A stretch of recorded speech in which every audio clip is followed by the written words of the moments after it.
कक्षा 7वीं हिंदी सुगम भारती व्याकरण संज्ञा और संज्ञा के भेद। अस्सलामुअलैकुम प्यारे बच्चों, आज हम सबसे पहले यह समझेंगे कि संज्ञा किसे कहते हैं। तो ध्यान पूर्वक सुनिए, संज्ञा किसे कहते हैं। किसी व्यक्ति, वस्तु या स्थान के नाम को संज्ञा कहते हैं। यानी बच्चों, किसी जगह, किसी चीज़ या आदमी का नाम होता है ना, नाम, तो नाम को हम संज्ञा कहते हैं। इस चित्र में देखिए, यहाँ पर व्यक्ति के चित्र हैं, जैसे कि राजू, सुरेश, अभय, यह व्यक्ति के नाम हैं। इस चित्र में पेंसिलें, सेब, पुस्तक, बस्ता, श्यामपट्ट यह वस्तुएं हैं। उसी तरह से इस चित्र में ताजमहल और गेटवे ऑफ इंडिया यह जगह के चित्र हैं। आइए अब देखते हैं संज्ञा के भेद।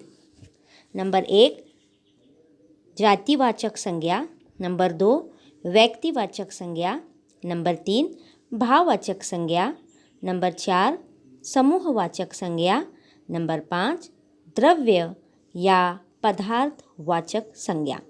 तो सबसे पहले देखेंगे जातिवाचक संज्ञा क्या है। जो संज्ञा शब्द किसी व्यक्ति, वस्तु या स्थान की पूरी जाति का बोध कराते हैं, उन्हें जातिवाचक संज्ञा कहते हैं। यानी जिसके ज़रिए हमें पता चलता है कि कोई व्यक्ति, कोई वस्तु या कोई स्थान की पूरी जाति, तो उसे हम जातिवाचक संज्ञा कहेंगे। जैसे कि अब मैं उदाहरण दूंगी तो आप समझ जाएंगे। लड़का, यह लड़के की पूरी जात का बोध करा रहा है यह शब्द। नदी, नदी भी हमें पूरी जाति का बोध करा रही है।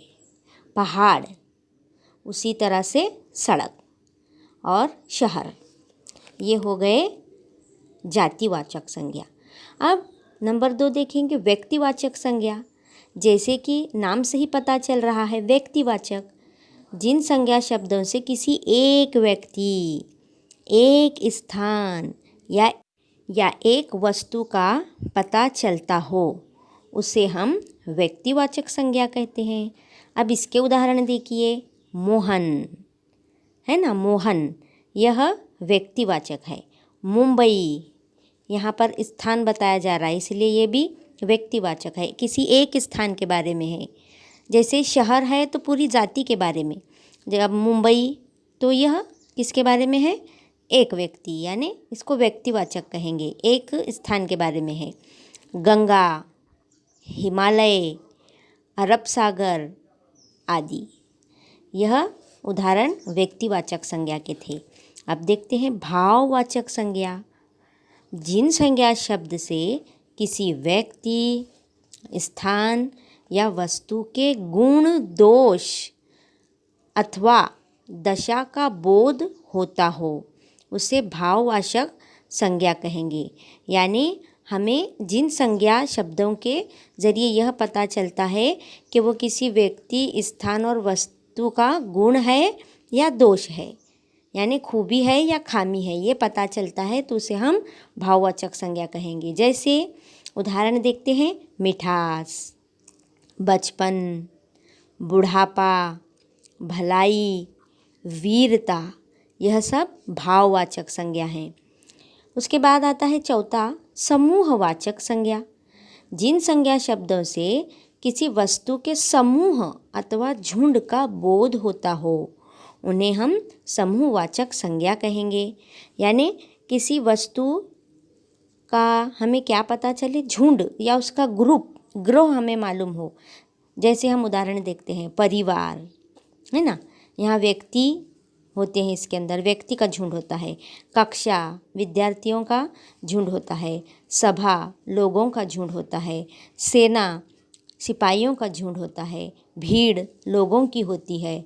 गुच्छा फूलों का होता है। तो यह सब समूहवाचक संज्ञा है। 5वां देखते हैं द्रव्य या पदार्थवाचक संज्ञा। जिन संज्ञा शब्दों से किसी द्रव्य, धातु या पदार्थ का बोध होता हो, यानी हमें किसी चीज़ की मिकदार हमें मालूम होती हो, है ना, जिसमें द्रव्य आता है, धातु आता है और पदार्थ आता है, यानी ठोस माय ऐसी चीज़ें इसके अंदर आती हैं। जैसे कि अब मैं आपको उदाहरण देती हूँ, तेल है ना, ये पदार्थ, गेहूँ, लोहा ये धातु है, सोना, सोना क्या है, यह भी धातु है, एक धात है। उसी तरह लकड़ी, लकड़ी क्या है, एक द्रव्य है। तो यह सब उदाहरण थे द्रव्य या पदार्थवाचक संज्ञा के।